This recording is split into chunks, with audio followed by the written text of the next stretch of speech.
Hello बच्चों। तो हम लोग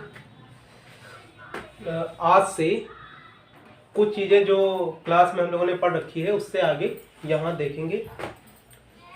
एक जो ज़रूरी बात है आपको बताना है वो ये है कि आज से जैसे स्कूल में क्लासेस होती थी, अल्टरनेट बायो चलती थी हम लोगों की, वैसे हर मतलब एक दिन के अंतराल पर आपको वीडियोस मिलते रहेंगे। ठीक, जिस भी माध्यम से आज आप यहाँ पहुँचे हैं, आई थिंक आपके ग्रुप में यूट्यूब का एक लिंक गया होगा, उस लिंक पर आपने क्लिक किया होगा, फिर यूट्यूब के माध्यम से आप वीडियो देख रहे होंगे। उसी तरीके से हर तीसरे दिन आपको बायो की लेक्चर्स मिला करेंगी।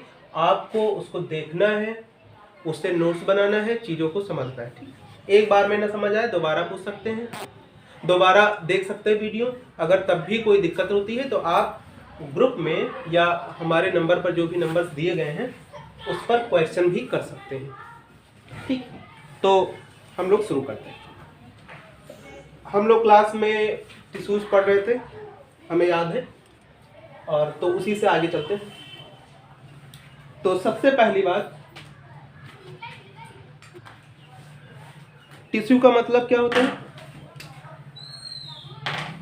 टिश्यू का मतलब आपको पता है, ऊतक।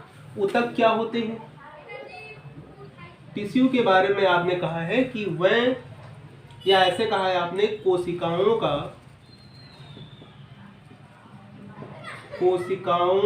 समूह।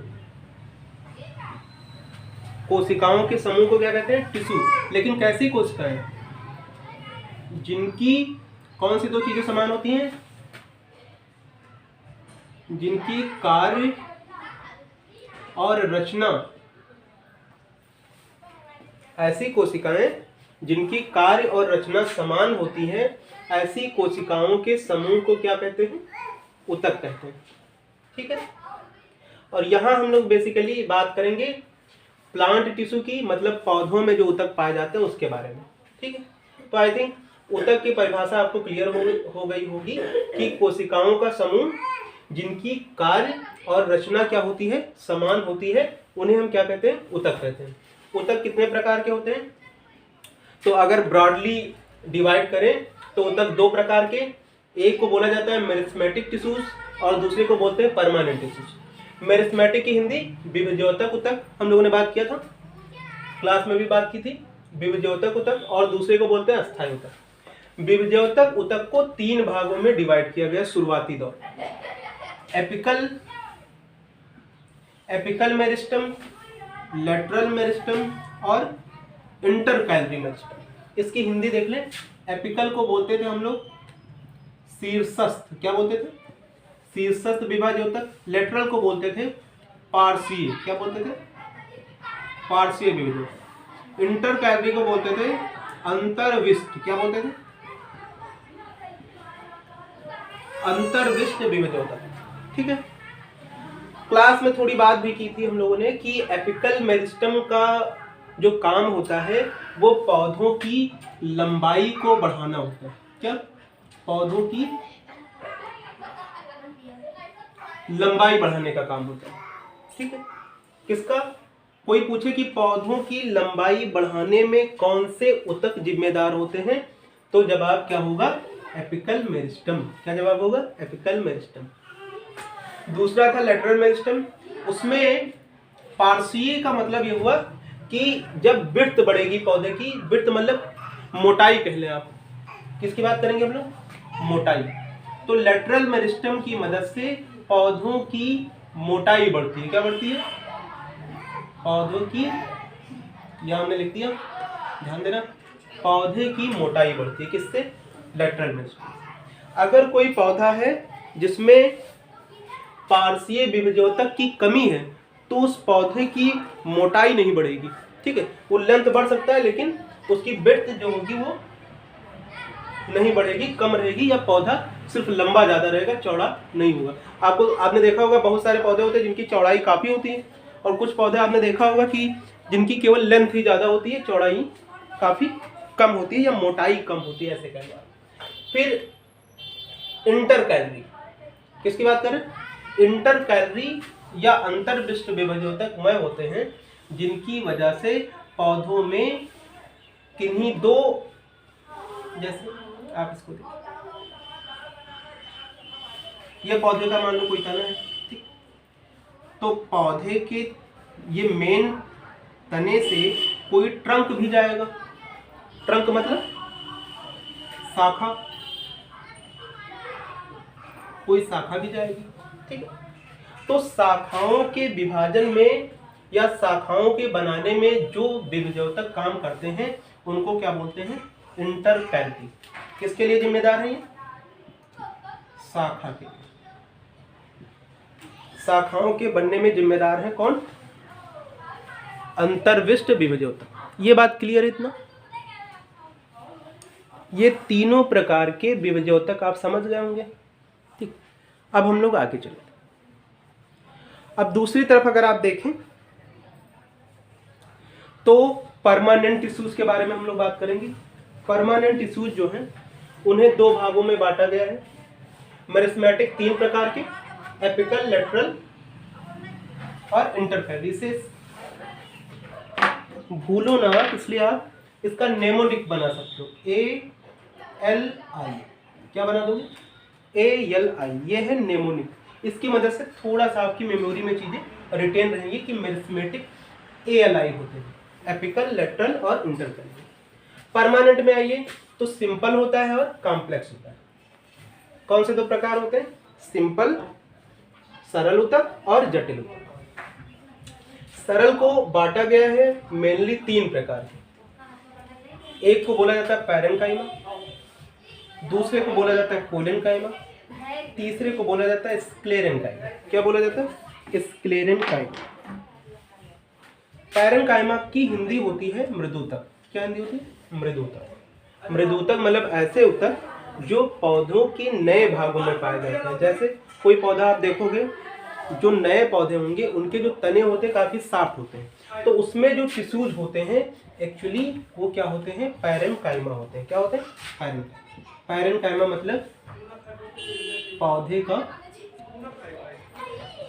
पौधे के मुलायम भागों में पाए जाते हैं। कहाँ पाए जाते हैं? पौधे के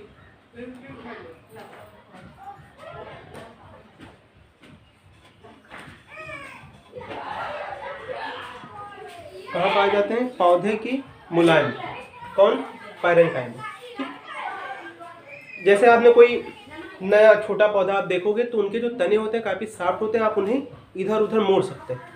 तो वो जो वहां पर जो टिश्यूज है एक्चुअली वो क्या है? पैरेन्काइमा, या शब्द से लिख रहा है देखिए मृदुतक, जो काफी मृदु पौधे के मुलायम भाग में पाए जाते हैं। फिर है कोलेनकाइमा, दूसरा है कोलेनकाइमा। कोलेनकाइमा ऐसे टिश्यूज हैं जो पौधे में बड़ी बड़ी और लगभग गोल प्रकार की कोशिकाओं का समूह होता है। बड़ी बड़ी और गोल आकृति की जो कोशिकाएं होती हैं उनको क्या बोलते हैं? कोलेनकाइमा। क्या बोलते हैं? कोलेन। फिर तीसरा है स्क्लेरेन्काइमा। स्क्लेरेन्काइमा की हिंदी होती है दृढ़ोतक। दृढ़ोतक दिख रहा है? यहाँ तक दिख रहा होगा। दृढ़ोतक। दृढ़ोतक नाम से क्लियर है, दृढ़। ये कोशिकाएं कैसी होती हैं? ये ऐसे ऊतक कैसे होते हैं? दृढ़ होते हैं। दृढ़ मतलब काफी सख्त होते हैं, कठोर होते हैं। तो जैसे आपने शीशम का तना देखा होगा, कहा जाता है शीशम की जो लकड़ी होती है वो काफी अच्छी मानी जाती है। क्यों? क्योंकि उसमें बहुत सारी दृढ़ोतक कोशिकाएं पाई जाती हैं, ठीक। तो पौधे के काष्ठ में, कहाँ? काष्ठ में मतलब लकड़ी में, जो मेन वुड होता है उनमें जो कोशिकाएं होती हैं उसको बोला जाता है स्क्लेरेन्काइमा। जैसे कोई फर्नीचर्स वगैरह बनते हैं तो उड़ के बनते हैं ना, पौधे के ऊपर छाल का तो बनता नहीं, उड़ का बनता है, जो बीज का पोर्शन होता है, ठीक। तो उसमें जो कोशिकाएं होती हैं एक्चुअली वो क्या होती है? स्क्लेरेन्काइमा, या हिंदी में कहें तो दृढ़ोतक। क्लियर है? कहाँ पाए जाते हैं? पौधे की काष्ठ का मतलब आप समझिए वुड में, लकड़ी की हम बात कर रहे हैं। तो कोई आप लकड़ी देखो या कोई आप फर्नीचर देखो तो आपको कहना है कि इसमें जो ऊतक पाया जाता है वो कौन सा ऊतक है? स्क्लेरेन्काइमा या दृढ़ोतक। ठीक, अब दूसरे तरफ चलते हैं। ये सिंपल हो गया। परमानेंट का जो दूसरा पार्ट है, दूसरा है कॉम्प्लेक्स टिश्यूज। कैसे? कॉम्प्लेक्स टिश्यूज, हिंदी में कहते हैं जटिल ऊतक। जटिल इसका नाम इसलिए क्योंकि इसके काम जो है वो काफी जटिल। जटिल ऊतक को दो मुख्य भागों में बांटा गया है। पहले को जाइलम बोलते हैं और दूसरे को फ्लोएम बोलते हैं। जाइलम किसी भी पौधे में पाया जाने वाला वह ऊतक होता है जो जल तथा खनिज, दिख रहा है, जल तथा खनिज का परिवहन करता है। क्या करता है? परिवहन मतलब ले जाने का काम। तो आपने देखा होगा कि कोई पेड़ है लंबा सा, लेकिन उसमें जो पानी का ट्रांसलोकेशन होता है, पानी का जो मूवमेंट है वो जमीन से होता है, जमीन के नीचे से। तो कौन ले जाता है? वो जमीन में जो जड़ें होती हैं, जड़ों से एसोसिएट होता है, जुड़ा होता है जाइलम। और जाइलम जल तथा जो जमीन में खनिज पदार्थ हैं उनको पौधों के विभिन्न भागों में ले जाता है। कौन? जाइलम। तो अगर आपसे कोई कहे कि पौधे में पानी कौन ले जाता है, तो आप कहोगे कि पौधों में पानी ले जाने का काम जाइलम करता है। कौन करता है? जाइलम।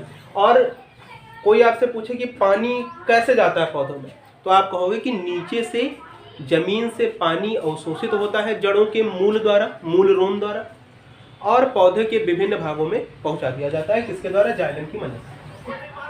दूसरा टिश्यू है फ्लोएम। फ्लोएम भी बहुत ही इंपॉर्टेंट है। फ्लोएम का जो काम है वह है, पौधों का भोज्य पदार्थ क्या होता है? चाउमीन खाते हैं क्या? पौधे क्या खाते हैं? पौधे का भोज्य पदार्थ कार्बोहाइड्रेट है, या कुछ लोग कार्बोहाइड्रेट के सिंपल फॉर्म में कहते हैं ग्लूकोज, या कुछ भी कहें, आप सिंपली कहिए ग्लूकोज एक्चुअली कार्बोहाइड्रेट का एक पार्ट है, तो आप सिंपली कहिए कार्बोहाइड्रेट। फ्लोएम जो होता है वो पौधे का जो भोजन है,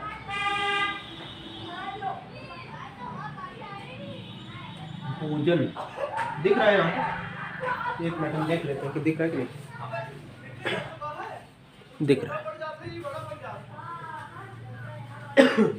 तो पौधे का भोजन चाउमीन नहीं बल्कि कार्बोहाइड्रेट, जिसका विभिन्न भागों में ले जाने का काम कौन करता है? फ्लोएम। पौधे में भोजन को वितरित करने का काम करता है। यहां हमने लिखा, ध्यान से देखिए, वितरित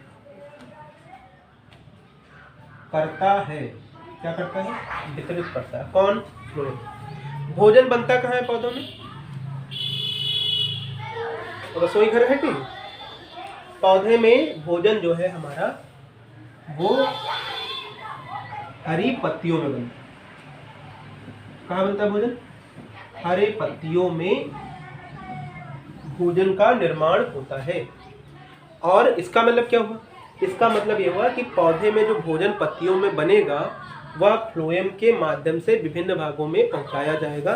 क्योंकि अगर पत्तियों में भोजन मान लो बन गया और वहीं रह जाएगा तो पौधे के और भाग तो होते हैं, पौधे का जड़ है, तना है जिसमें वृद्धि होनी है, तो भोजन मिलेगा नहीं तो वृद्धि और विकास कैसे होगा? ठीक, इसलिए पत्तियों में जो भोजन बनता है उसके बाद, भोजन बन जाने के बाद फ्लोएम क्या करता है?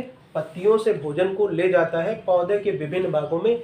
ऊपर पत्तियां, आपने देखा होगा हमेशा पत्तियां किनारे या ऊपर की तरफ होती हैं, वहां से भोजन बनता है और धीरे धीरे धीरे पौधे के विभिन्न भागों में नीचे की तरफ आता जाता है।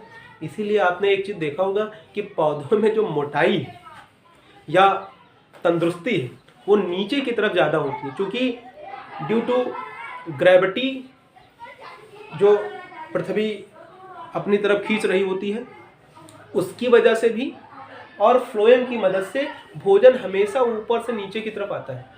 तो जो भोजन का स्टोरेज है या भोजन का जो कंजम्पशन है वो नीचे के पोर्शन में ज़्यादा होता है। इसलिए जो वृद्धि और विकास होती है पौधों में, आप देखते हैं नीचे ज़्यादा होती है और जैसे जैसे ऊपर जाते हैं कम होती जाती है। तो इतनी बातें आप समझ पाए होंगे। प्लांट टिश्यू क्या होता है, टिश्यू क्या है? कोशिकाओं का समूह है। कैसी कोशिकाओं का समूह है? सिर्फ इतना ना कहिए, जैसे हम लोग शुरू में बात करते थे तो यही कहते थे लोग कि ऊतक क्या है? कोशिकाओं का समूह है। गलत बात है। कोशिकाओं का समूह ही ऊतक नहीं, ऐसी कोशिकाओं का समूह ऊतक है जिनके कार्य और रचना क्या हो? समान। ठीक। फिर इन्हें दो भागों में बांट दिया गया, मेरिस्मेटिक और परमानेंट। मेरिस्मेटिक को तीन भागों में बांटा गया, ALI, अभी हमने आपको बताया ALI, एपिकल, लेटरल, इंटरकैलरी, शीर्षस्थ, पार्श्व और अंतर्विष्ट। शीर्षस्थ से क्या होता है? पौधे की लंबाई बढ़ती है। लेटरल से क्या होता है? पौधे की मोटाई बढ़ती है। इंटरकैलरी से क्या होता है? शाखाएं निकलती हैं, तो उसके डेवलपमेंट में ये भाग लेते हैं। परमानेंट को दो भागों में बांटा गया, सिंपल और कॉम्प्लेक्स। सिंपल का मतलब सरल और कॉम्प्लेक्स का मतलब जटिल। सरल ऊतक तीन प्रकार के, पैरेन्काइमा, कोलेनकाइमा, स्क्लेरेन्काइमा, पीसीएस अधिकारी का नाम सुना है? पीसीएस। ठीक है। सरल ऊतक क्या होते हैं? पीसीएस होते हैं। Parenchyma, collenchyma, sclerenchyma. फिर जो कॉम्प्लेक्स टिश्यूज है उन्हें दो भागों में बांटा गया है, जाइलम और फ्लोएम में। किसमें बांटा गया? जाइलम और फ्लोएम में। पैरेन्काइमा में जो मुलायम तने होते हैं पौधे के, जो मुलायम भाग होते हैं उसमें पैरेन्काइमा होती है। जो मजबूत भाग होते हैं उनमें स्क्लेरेन्काइमा होती है। जैसे लकड़ी मजबूत होती है उसमें स्क्लेरेन्काइमा होता है। कोलेनकाइमा ऐसी टिश्यूज है, खासकर कोलेनकाइमा हरे भी होते हैं। पौधे के वह तने जो प्रकाश संश्लेषण भी कर सकते हो, मतलब जो हरे तने होते हैं उनमें कोलेनकाइमा पाया जाता है। हरे तनों में कहाँ पाया जाता है?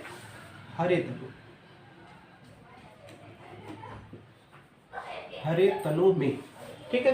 फिर जाइलम और फ्लोएम की बात करेंगे, बहुत ही इंपॉर्टेंट है। बिना जाइलम और फ्लोएम के कोई भी पौधा कैसे भी काम नहीं होता। ठीक है। तो जाइलम का काम क्या है? जल तथा खनिज का परिवहन करता है। फ्लोएम का काम क्या है? पौधे में भोजन को वितरित करता है, पत्तियों में बन जाता है। अगर आपसे कोई पूछे कि पौधे का रसोई घर क्या है तो आप कहोगे पत्ती में भोजन बनेगा और पौधे के विभिन्न भागों में पहुंचाया जाएगा। पौधे का भोजन क्या है? कार्बोहाइड्रेट। कहाँ बनता है? हरी पत्तियों में बनता है। तो इतनी बातें हैं, और इसमें कोई आपको दिक्कत होगी तो पूछिएगा वहाँ, अदरवाइज इसे पढ़िएगा, बुक से भी थोड़ा हेल्प लीजिएगा। बाकी बातें नेक्स्ट टर्न पर हम लोग करेंगे। Thank you for watching.